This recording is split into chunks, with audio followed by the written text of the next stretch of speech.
And then are you all right if we give it another minute or so before? There's no hurry. Yeah, sure. Okay, cool.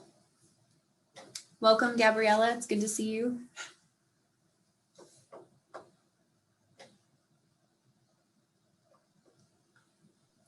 Hello, hi. Where are you joining us? I always forget I'm muted, so I keep talking and then I realize that it's muted.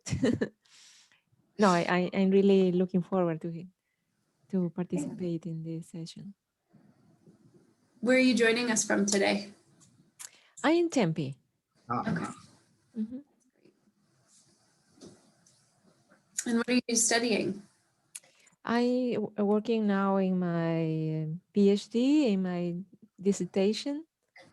So this is my final semester in the Spanish section. I'm working in cultural studies. Cultural Studies. Cultural studies, yeah, okay. Yeah, combine it with Latin American literature and environmental education and pedagogy, something in between. So do you have a research question for your PhD dissertation that you used to write it? Yeah, the idea is to answer the question how to teach literature in university level following the eco-pedagogy approach. That's the idea. Okay, I don't know that pedagogy approach. Yeah, well, that's my my contribution. Oh, good. Excellent. Yeah, because nobody knows it, you know. So Good. that's my approach. It's nothing sophisticated. It's just applied environmental studies in literature. No, it's because usually it's a study like something completely different. It's just a study. Literature is the language and the feelings and the emotions and the only one person how is feeling, no? But this with this eco-pedagogical approach is much more than that. It's how I feel, what can I do with my community, and what can I do with my society now in the future. No, it's more complex, but I think it's more useful. No? That's great. So yeah, I love it. You said it's not complicated, right? But no, but the best ideas are not complicated, right? They're very simple and easy and to adapt, and so they have the best chance of catching on. Definitely. Yeah. Sometimes it's just there, but we need to notice, no? Yes, absolutely. And somebody's got to bring it to our attention, and you're the one. So that's yeah, that's true. That's true. So yeah, I'm really excited about finishing this. I just applying for jobs, and you know, it's a very busy time in my life now. Sure. Teaching at the same time, I'm teaching too. Thanks for coming. So so where are you applying for? Do you want to be an academic? You want to yes, yeah, definitely. Yeah, I have a bachelor in education, a master in education, so I think it's my field. I like it. Where's your number one job position? Where would it be? I would like to teach in college. Uh-huh. Yeah, because I love teaching. Yeah. Rather than research. I like research, but it's not. I understand research like a complement of teaching, no? Because you need to be updated. You need to continue learning and strategies, technology, and everything. But I don't think it's my focus. No. Yeah. Where do you want it? What college are you applying to? Which one? What's your number one? Would you like to teach at? At this point, the job market is so hard and difficult. Yes. To be honest, I was applying for several different places. And then if I decided to hire me, then at that moment, I'm going to start looking carefully. You know? Yes. Okay. I know. Yeah. So when I first took my job, after a year or two, I thought, I'm not really sure I'm happy here. So I started looking at other places, and that had a couple of possibilities. I mean, number one, you can find a place you like better and go there. Or number two, you can find out that, hey, where I am is actually better than I thought compared to other places. And that's what happened to me. So I just stuck around. Definitely. Definitely. That's what that happened to me with ASU. Yeah. I came to ASU because someone recommended me the university, but I wasn't very sure about it. Sure. But then when I hear, I say, "Oh my gosh, there's so many opportunities," and yes, I'm so glad I decided to come here. Definitely, amazing place. I think it's actually better than people think it is. yeah, it is. I'm so proud of me taking this decision. It's difficult because I'm Peruvian, Right. Oh, so really? yeah, Okay. so I came here just to do the PhD, So it's um well, it's a big decision for us to leave the country, the family, culture, and everything just to come here and start a new life. Where in Peru are you from? Lima. Lima. Okay. Hmm. We have a couple of projects in Peru now that I'm going to talk about today. Oh, really? Oh, nice. Oh, wow. I'm more interested now. I love Peru. I love Peru. Yeah. Oh, nice. Have you been there? Yes. Twice. Yeah. Twice. So Mhm. you speak a little Spanish? No, I don't. But Oh, the people we worked with, I had a translator who translated back and forth, and then a lot of the people speak some English. yeah, Actually, that's true. In the academia, for sure. No, in the academia. Yeah. we were in a small farming village near Cusco. You were in Cusco. Yeah, in Cusco there are more bilingual people for obvious reasons. Big Oh, tour. good. Nice. You didn't have time. You didn't have any problem with altitude? No, no, I didn't. Fantastic. I did get sick though when I was there. It wasn't altitude sickness though, and Oh, it but the was stomach. yes, it was yeah, it was I forget what it's called, intestinal bacteria of some sort. So I street Oh, food, which is oh, that was a mistake being street food. I got yeah, sick, so yeah, yeah, yeah. I it understand. wasn't bad. I mean, I was just I got a little fever, and otherwise I was okay. Oh, good, Yeah. good. Do you have experience with mate de coca? Yes, when we got there, we got coca tea Mm-hmm. immediately. Yeah, Yeah, that helps, and it's good for the stomach as well. yeah, Well, I don't want to steal your time. Is that's maybe you okay. want to start with your So Anna, lecture. how much time should we wait some more? I think, yeah, I think we're good to get started. Okay. Can you enable screen sharing for me? I can do that. There you go. You should be able to share now. Let me make sure I've got the right thing up here.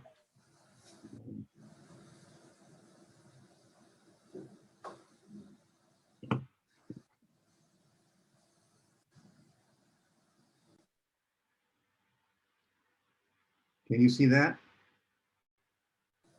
Yes, we can. Okay, good. All right. Now, which one do you see? Do you see the slide? Do you see the full screen slide, or do you see the other side, which has a list of all the slides I've got? Which one do you see? Full screen slide. Full screen. Okay, good. All right, perfect. All right. So I'm glad to be here. I have given this similar presentation to this group in many other semesters, 2 or 3 years at worth. So I really enjoy it because all of you have a global experience, and it's really interesting to hear your comments. So I'm going to talk to you today about a program at ASU called Global Resolve. Global Resolve is a social entrepreneurship program where we work in the developing world. And so I'm going to tell you of sort of the goals. I'm going to also explain some of the projects that we worked on, and I'll ask you for your comments also. So feel free to comment. I'd like to have a discussion as opposed to just a monologue. So the goals of Global Resolve are to empower students for global impact. So it's really has two focus areas. One is for students, and the other is for the developing world. We want to make sure that the students at ASU have an opportunity to get out of their comfort zone and work in the developing world where they may find that they want to spend their life. They may find that they want to spend time working on a project somewhere outside the US.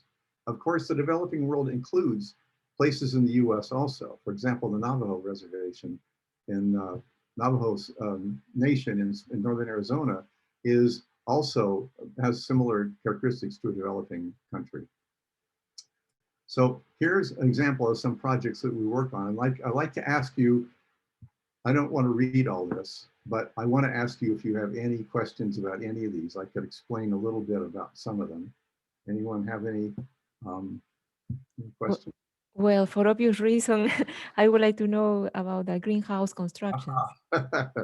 So the greenhouse construction in Peru was a project where a Peace Corps volunteer led us to an orphanage outside of Cusco, and the orphanage was all boys, and it was run by a pastor, and it was hard for them to get money, and they didn't have much, so they wanted to grow their own food. So we designed and built a greenhouse for them there, so they could grow their own food. We also worked with them to establish a fish pond, which then they could grow fish, and they could also harvest the fish and eat the fish. So that's one thing we did there, and it worked out really well. We're still in contact with that orphanage. That's been several years ago. It was with a Catholic church or another kind of church? No, it wasn't a priest. It was, to be honest, I don't know what denomination the director was. Okay. No pastor. Any others you have questions about? Anyone? The solar lift irrigation in Nepal. Ah, yeah, okay. Well, that's good, because that's what the picture is about. The picture is, you see the solar panels in the foreground, you see the team in the background, which is a mixture of Nepalese community and also our students. And I'm going to talk more about that later. So I'll just tell you that what we did was with some partners was built a solar irrigation system, which pumped up water from the well and distributed it throughout canals for 16 acres of crops. And after we were done, the residents, the farmers there, could then grow crops in the dry season. It's easy to grow crops in the wet season because there's enough water, but in the dry season there's not. So not many people can grow crops in the dry season. So they actually can charge more for the crops in the dry season, and that helps our economy. Anything else? We'll talk about that more in detail later. Hi, Gideon. Welcome. And Chandrasekhar also. I'm curious about the first one in St. Lucia. I noticed it stands out in that the rest of your projects seem like building or very science-based, and this one is more. So each of the projects we work on, almost all of them, are initiated by a person from that country. And usually they're faculty members at ASU. You know, ASU is a gigantic university. So we have all kinds of faculty members from all over the world. So in this case, it's Shirley-Ann Baravish, and she's in the sustainability school, and she is from St. Lucia. So she is from there. She knows that there's a need for women who want to establish a business, and there's no help for them there. So very little help. So she wants to establish some sort of a support system to help them, train them in entrepreneurship techniques and help them start their own businesses. So that's a current project right now. It's just a year old, and we're continuing with it. I'm not sure what the progress is right now. If you're interested, you can email me, and Anna has my email address, I think. So she can give you an email address, and you can feel free to email me, and I can connect you with Shirley-Ann if you're interested in that project. Anything else? The one in Mexico. The one in Mexico is Global Health Education for Kids. That's in Naco. You know where Naco is? No. Naco is right across the border. There is a Naco, Arizona, and across the border is Naco, Mexico. It's trans-border city.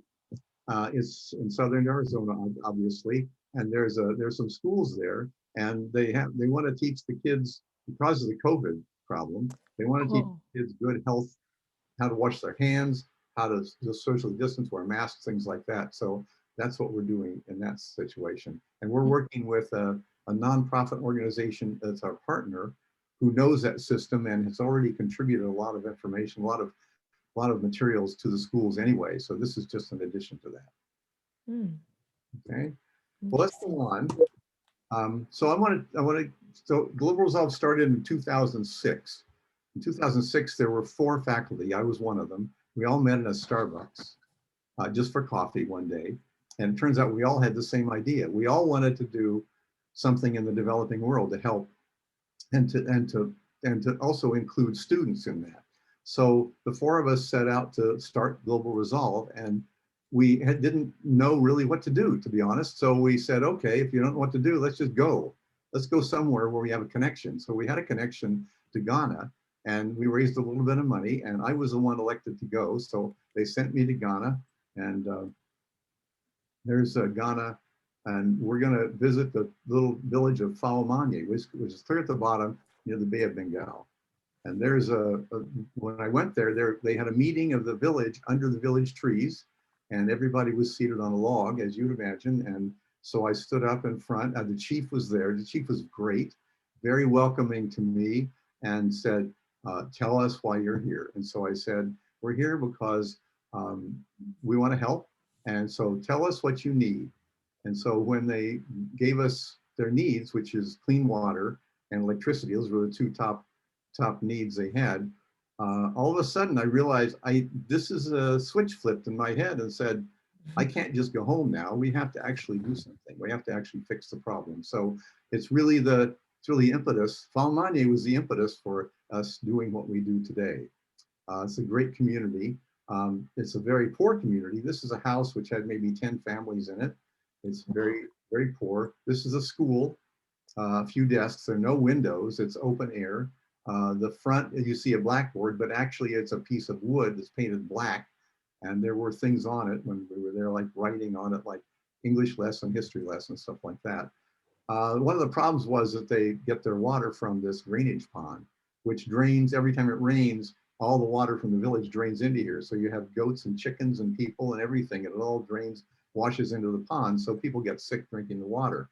So they needed some solution to that. So we found a water filter production company in Ghana for these water filters. And we bought 400 of them, and we sold them to the local community members we bought them for $18 each. And we gave them to them for $2 each. We sold them for $2 each. Now you might ask the question, why do we sell these instead of just giving them away? Any ideas why? Why would we not just give them away?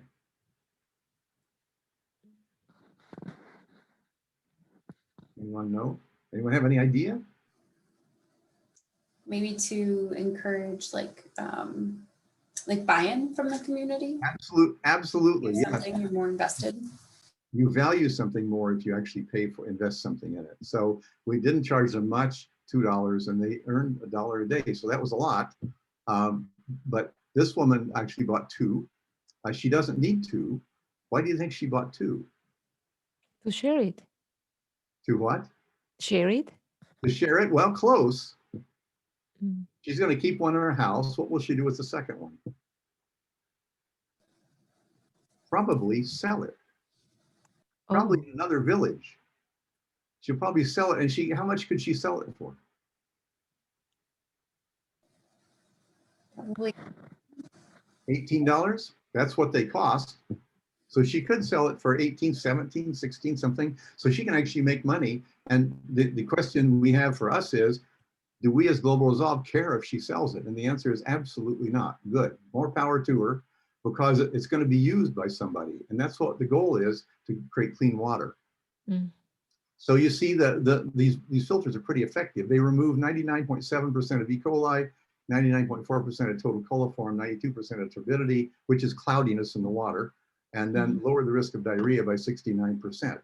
This is what it looks like. Inside it's a clay filter. You put the water in. It drains through the porous clay into the bottom of the plastic tub. And there's this faucet here. And you can open the faucet and then get the water out. Here is the water before. And in here, this coffee can is the water after. It's an amazing difference. So you can't even tell there's water in there. It's so clear. So it really cleans the water. It's a great job. And it turns out that these filters were invented in Bisbee, Arizona. Strange, huh? I don't know if you've ever been to Bisbee, and it's a little tiny artist community. And the people, there's a group there called Potters for Peace.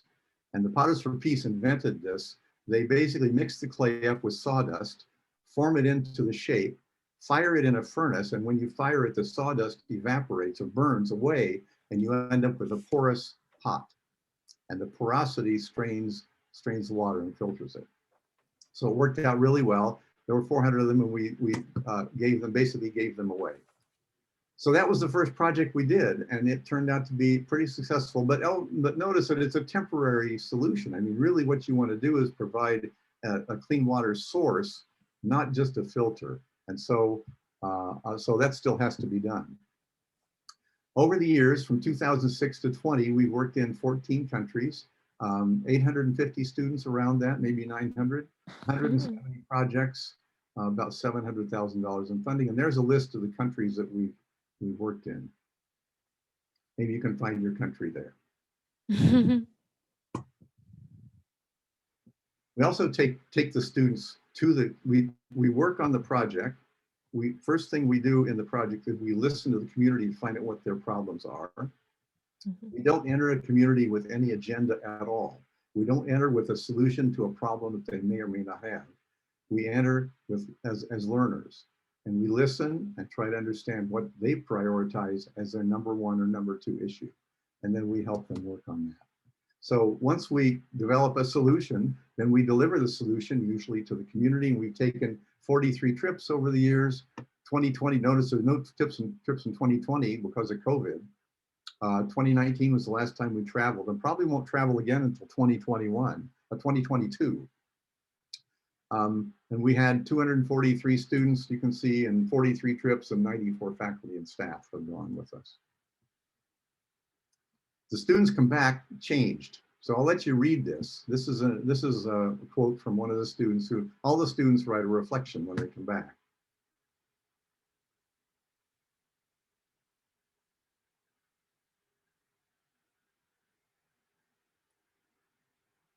This is heartening to us. This is for the faculty, for Global Resolve.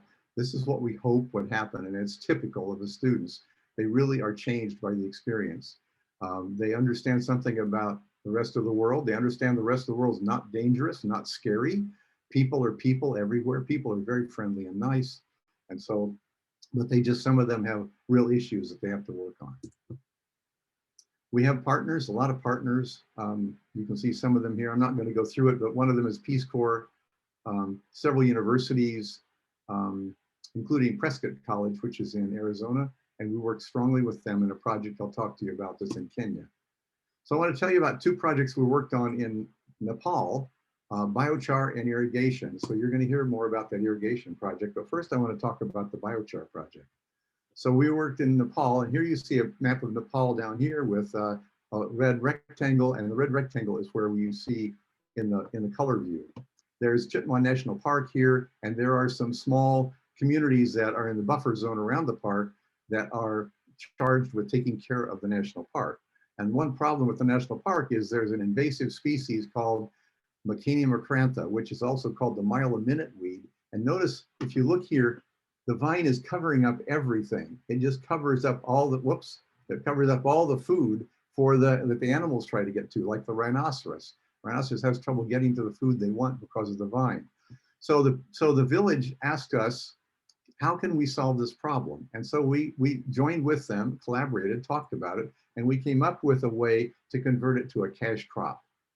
And you can convert it to a cash crop if you burn it into charcoal. So if you burn it in a kiln to charcoal, this is what the charcoal looks like after the vine has been burned. Then you can sell it. You can set up a supply chain, and you can sell it to a charcoal supplier who then converts it into briquettes, charcoal briquettes for cooking and heating, and that's sold on the street. So it turns out that they could sell it for 25 cents a kilogram in the raw form like this. The company they sell it to creates briquettes, and they sell the briquettes for 75 cents a kilogram. So everyone makes money, and plus they get rid of the vine. So when we went there, we wanted to teach them how to create the biochar, because we knew how to do that. And so we bought these large cookers, these large kilns, and then you stuff the vine into it and you burn it in a controlled way. Once it's charcoal, you put a lid on it and choke off the oxygen to stop the combustion. And so then it turns into charcoal. So we were going to show them 5 different batches. And what happened was that after we did it twice, the community members came up to us and said, you guys stand over there, we've got this, we'll take over now. And that's exactly what you want to happen. You want the community to own it and to take charge of it. And we back off and we say, fantastic, we're here to support you if you need us, but it's your business, you take charge. So they're still now harvesting the vine, and there's plenty of vine to harvest in the national park, and they're creating biochar. So that's a real success story. Here's what the charcoal looks like. If you let it go burn all the way to ash, the ash is not much good to anyone. But if you stop the burning when it's charcoal, then you can actually sell it to this company, makes briquettes, and you can see on the side, then there's a charcoal burner where you can use the briquettes to cook. We also helped a village right close by with solar irrigation. So we listened to the community. They had a need for crops in the dry season. We partnered with a solar company. They installed solar panels and a solar pump, and the community, we had to pay, we got a grant from ASU, $20,000 to do this, and it actually cost more than that. So we asked the community to help us, and they contributed $3,000. That's an amazing amount, considering these people in Nepal make $1 a day or $2 a day. That's a real investment. But what happened was when they did that, then we were able to complete the project, and we could, there we are putting the panels up, and there it's all done at the bottom. You can see the pipe coming over here. It pumps up water from underneath. The valves are up here. It pumps it into this, which has canals that run all over 16 acres, and it irrigates the crops. When we put it in, they were growing corn. We came back 2 or 3 months later, and they were growing rice, which takes much more water. And they were really pleased with it. And now they're going to be able to, with that $3,000 investment of theirs, they'll be able to multiply that many times over with profits from crops in the dry season. We also work here in the US. So Anna, I want to know how much time I have. So I don't want to go over. How much time should I take? I mean, we've allotted till 5 p.m. Okay, all right. Let me go for maybe 15 more minutes then. I don't want, because I want some time for questions and answers, and I don't want to bore you to tears either. So I hope I'm not. So anyway, this is a Navajo reservation in northern Arizona, and we found a project that we can help on to put solar panels on homes of Navajo elders. These are 70, 80, and 90-year-old Navajos who live in houses, and at the bottom you can see the house, and then we installed the solar panels out here away from the house. Here's I think this is a bathroom, outside bathroom. There's a room built onto the house which holds a large water tank, and the water tank then you can heat from the solar panel, and that can actually be used to heat the house and also provide hot water for the house. It also provides electricity, so now they can have a refrigerator and store their medicines and food, and so they don't have to go to the grocery very often, and they can also have medicine and keep it fresh. So here's an example of another house. This is the house that people live in. This is a hogan. A hogan is used for ceremonies in Navajo, and then we put on the solar panels would go somewhere close to the house. So what did the students do when they went? Well, they dug ditches. They dug ditches for the wires and for the pipes and things like that. See, the jackhammer was used to kind of dig through that hard ground. They also assembled the system for the panel where it supports the panels, the frame, and then they put the panels up, and then they celebrated. One cool thing about this was that they learned things. They lived with the Navajo for 2 weeks, and the Navajo elders cooked for them. They ate the food. They talked with the Navajo, and they also learned things that they wouldn't learn otherwise. For example, I'll come back to that. They learned how to shear sheep when they were there. And you would never learn that unless you were on a farm with sheep like the Navajo. In fact, I think the students would not have had a course in how to shear sheep at ASU. I don't think we offer one. So one cool thing about this is that the solar panels adjust their position according to the sun. And they do it passively. There is no motor that shifts them in out attitude. What happens is there is ammonia in here, and you can see a little bit of ammonia, blue stuff here, blue stuff here. And so what happens is, as the there are these aluminum shades that are right here, and they shade with the sun. If the sun comes down at an angle, it would shade. This provides shade for this, which means lets it cool.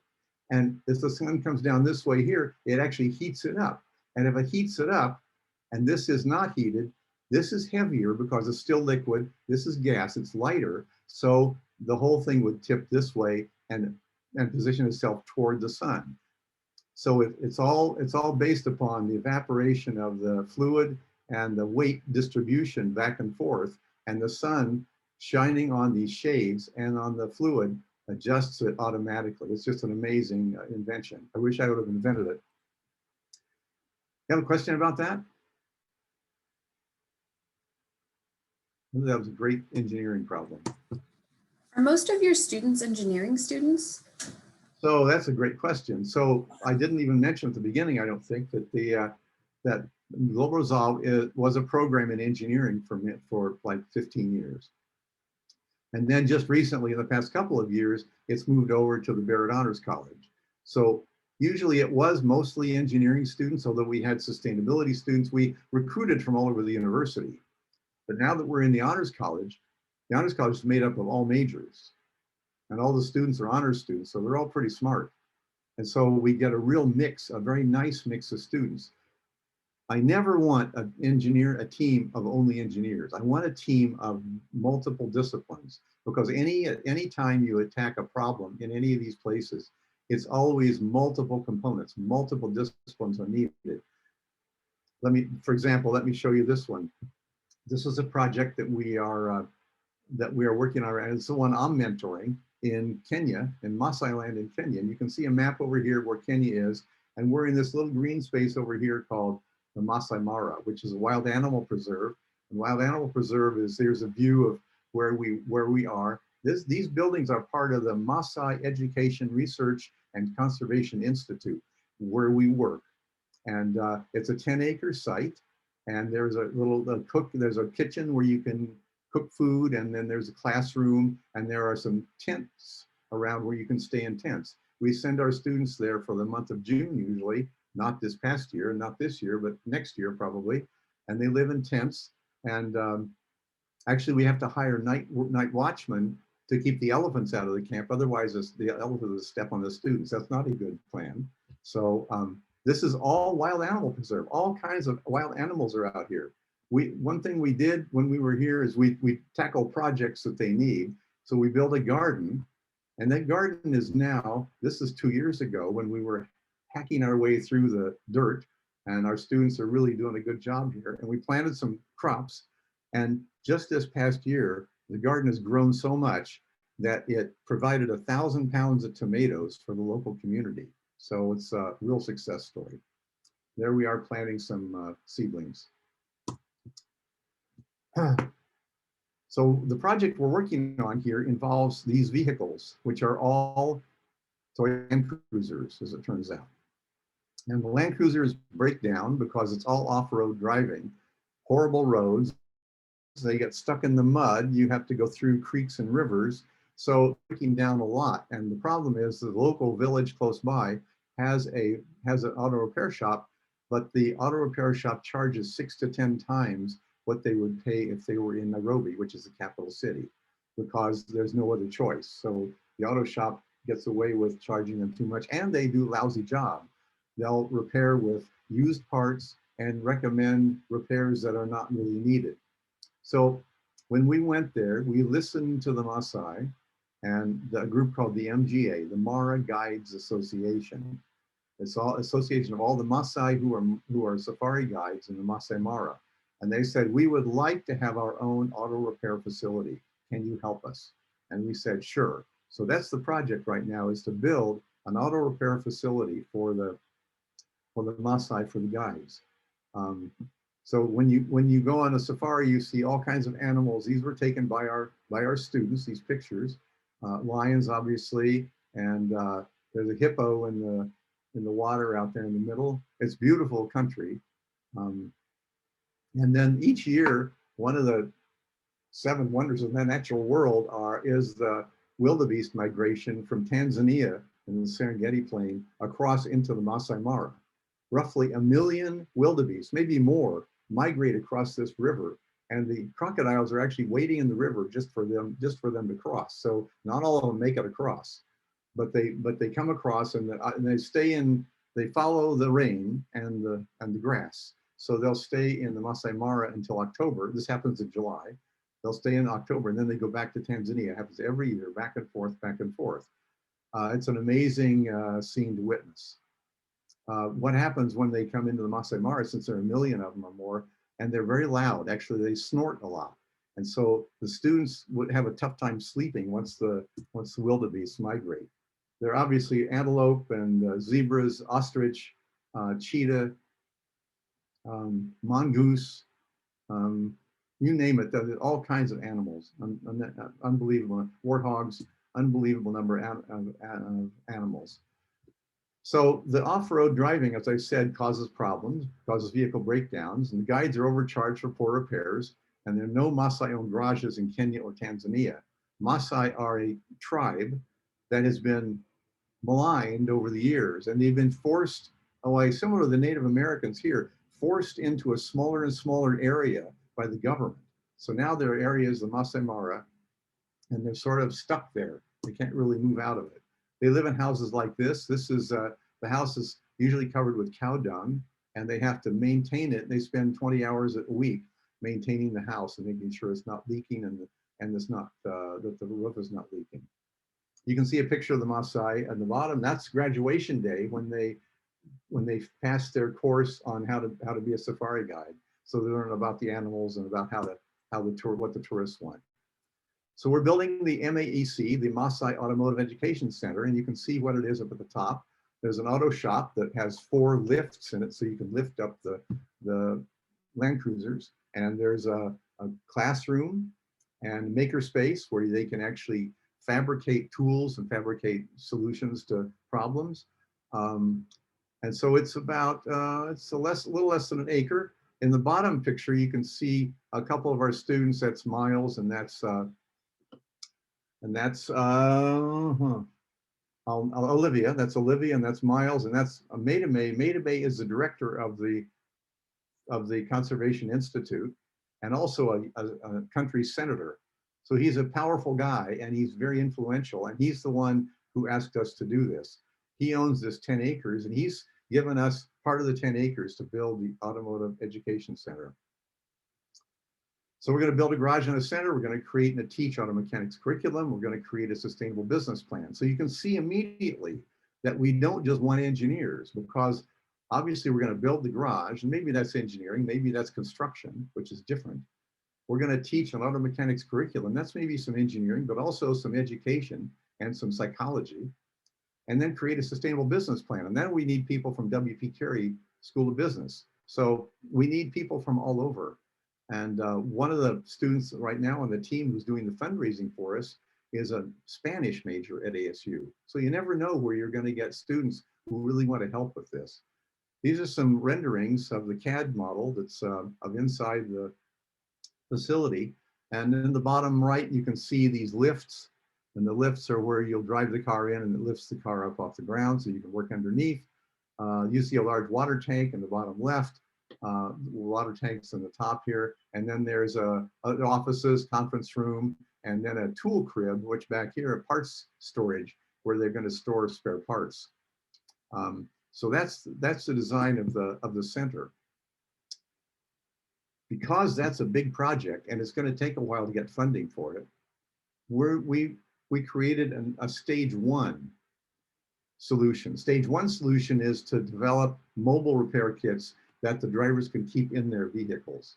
And we're going to train them on how to use them. It's only for routine type repairs like flat tires, towing out of the mud. You can see there's this big yellow thing is a tow rope, so you can grab on from another vehicle and pull it out of the mud. There's WD-40, which you know is useful for about everything. There's wire cutters, a hammer, screwdrivers, pliers, wiring kits. Up here in the top, this little red thing here is actually a jack that you can use to jack the car up. So it contains just enough so that they can do quick repairs and hobble back to some sort of auto shop to get the regular repairs. So right now we're buying those, we're trying to fund those, and we're determining exactly what repairs we should design for. And that requires us to be in contact with the Maasai all the time. So we have contacts there. We use WhatsApp. I assume you all use WhatsApp. You all use WhatsApp? Do you? Yeah. WhatsApp is used, standard app in Africa to communicate back and forth. So we communicate on WhatsApp back and forth with the Maasai, and we ask them questions about what the most important and most common repairs are, so we can make sure we're doing something that's going to be useful for them. We also have a website, and I put the website address there, www.maasaiaec. It's the Maasai AEC, the Maasai Automotive Education Center.com. So you can try that out if you want to. We have a Facebook link, we have an Instagram, we have LinkedIn, and you can go check us out if you want to and see what the current status is. So here's the layout again. So I guess I'll stop there because I said I'd go 10 or 15 minutes, and that's about it. Here's a picture of some of the students. This is Miles, this is Olivia, and this is Cameron, and this is Professor Contas, who is an automotive engineering professor at ASU, and they're standing out in the middle of the field where the auto center will be. And they took some surveying instruments with them and surveyed it and put some stakes in the ground so we know exactly where it's going to be. So that's about it. The students are looking forward to going back to Kenya. This is a sunset in Kenya. It's a beautiful place. I'd be happy to take questions now if you have them.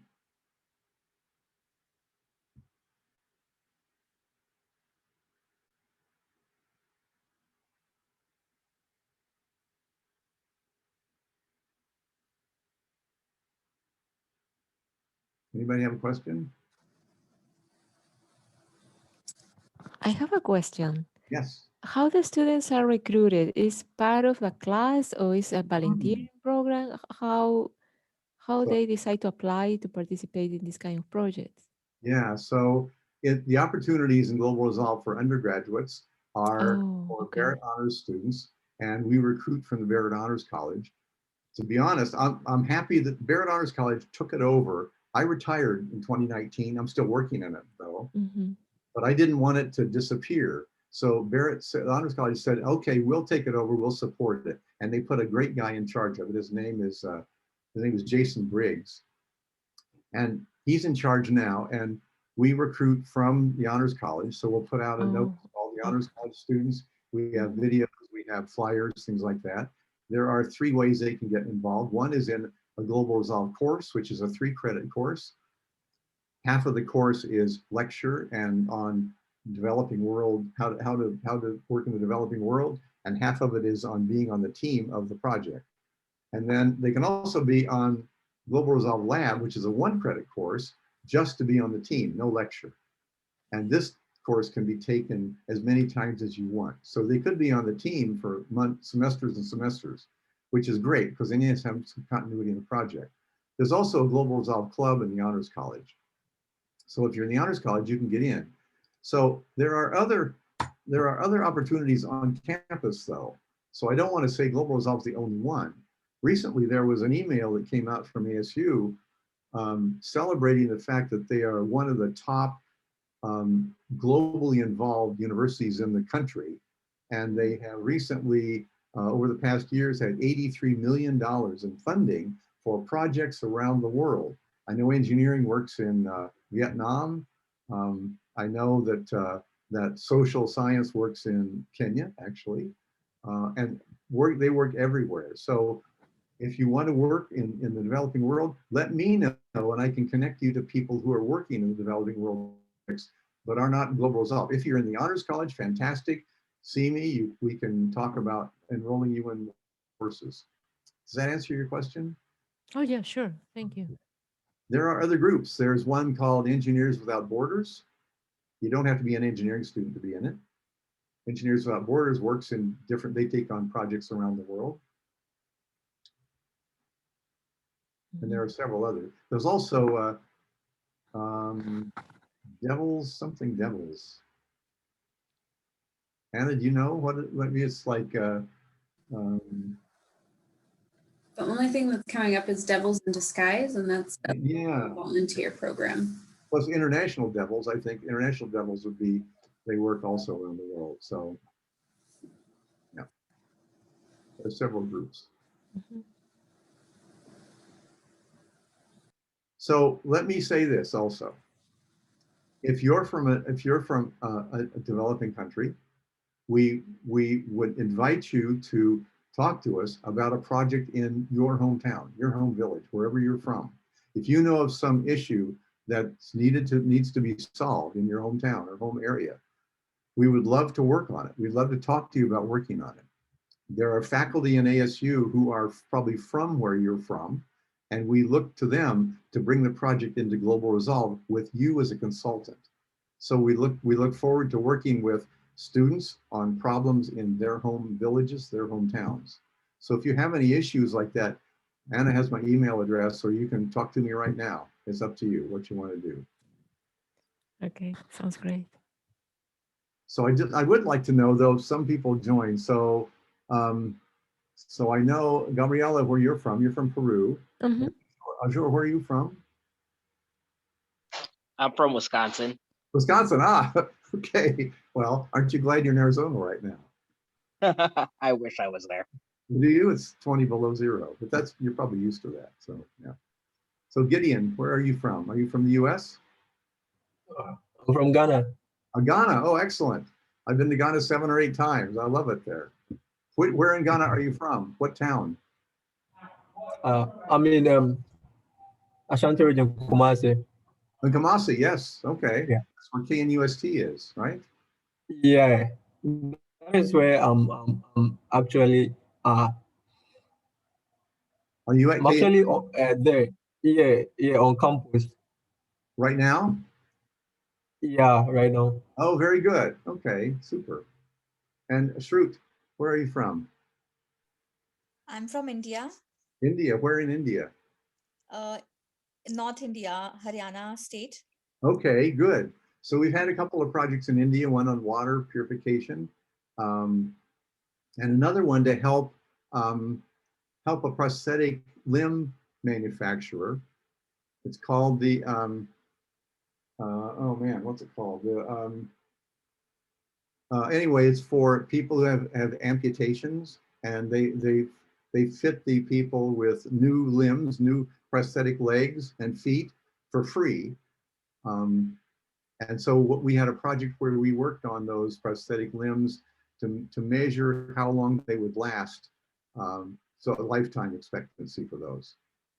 Oh, that's great. And that was in it's slipping my mind now. It was in middle, so sort of Western India.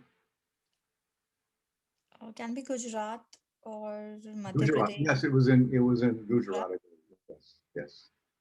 Okay. Anyone else there? I think that's it, right? So, okay. So if you're interested in any more discussion, just let me know. I'll be happy to Zoom with you or phone call or email or whatever. We have 2 more. We have Victoria and Vipin. Oh yeah. Didn't see you all. Okay. Victoria, are you from the US or somewhere else?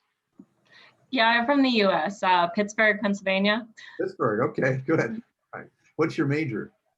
Higher and post-secondary education. Oh, excellent, excellent, good deal. Are you a grad student? Yes, I am. Okay. And Vipin? Yes, I am from Delhi in India. Oh, Delhi, good, okay. Yes. Are you in Arizona right now or are you in India right Yes, I am in Chandler right now. Chandler, okay. I'm also in Chandler right now. Oh. Yeah, good. Mhm. Okay, thanks guys for coming. If you have any more questions, let me know.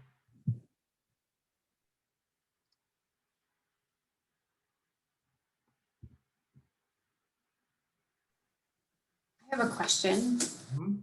Where does most of your funding come from? Is it from grants or? That's a great question. So let's take that Kenya Auto Repair Center for a second here. So we're looking for funding for that right now. We have a combination of funding potential. The Rotary Club funds projects internationally. And so we're writing a proposal right now to Rotary Club to fund what's inside the auto repair center. They don't fund construction, but they will fund whatever's inside. So the tools and the furniture, things like that. So we're writing a proposal right now for that. And we're pretty optimistic that we'll get that. To actually build the building, we're going to approach Toyota Foundation. They're all Toyota Land Cruisers. So we think that maybe Toyota might have some affinity for what we're trying to do and may help us out.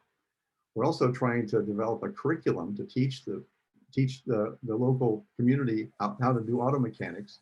And we're hoping that Toyota would contribute their curriculum to this too, and we could use it to teach. So we just go wherever. We've had a couple of grants from the Bill and Melinda Gates Foundation. We've had some from the Lemelson Foundation in Massachusetts. Yeah, so it's wherever, wherever we can get it. And the individual faculty mentor for each project, they're responsible for finding possible funding sources, and then we can help them write proposals and then do that. Gotcha. But there's not one place. It's like all over. Let me see. I imagine that's a big part of each project. It isn't necessarily. That's a great observation, actually. It's not, for example, the St. Lucia project is mostly about education and developing a business site. So it's not going to take a lot of money. Money, yes, to travel there, but Barrett Honors College gives scholarships to students to take the trip to travel. So they don't have, there's no expense for them there. Okay. Neat.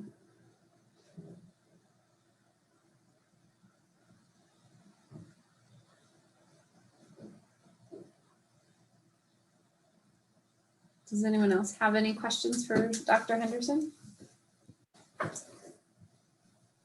Will Dr. Henderson's email be provided in the area, either on the GLA website or via chat on here? I can put it in chat. Want me to put it in chat? That would That be works.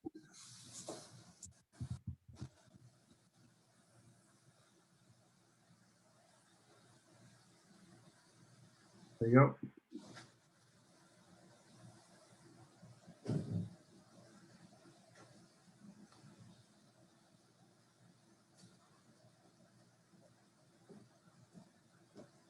There's a great book. In fact, I'm going to let's see here. Hang on. I'm going to tell you about a really good book you can look at if you're interested in this sort of work.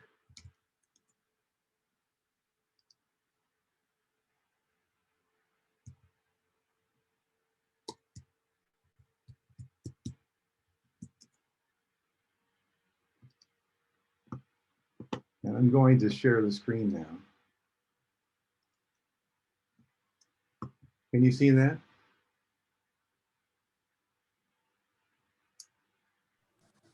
Yes, you can see it. Okay, so yeah, so it's let me that. So it's called Solving Problems That Matter and Getting Paid for It. It's written by a friend of mine, Kanjan Mehta, who ran a similar project to Global Resolve at Penn State, and now I believe he's at administration at Lehigh University. So this is basically 100 different vignettes of people who are working in global development, and they each get 2 pages, and it tells who they're working with, how they got there, what their background is, how much they make, and where they're working and what they're working on.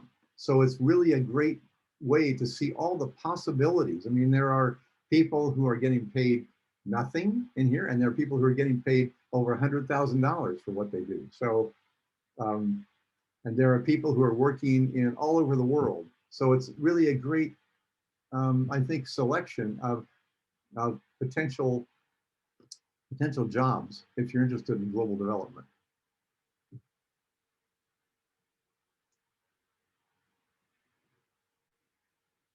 Yeah, my dog just joined me, so I think it must be dinner time.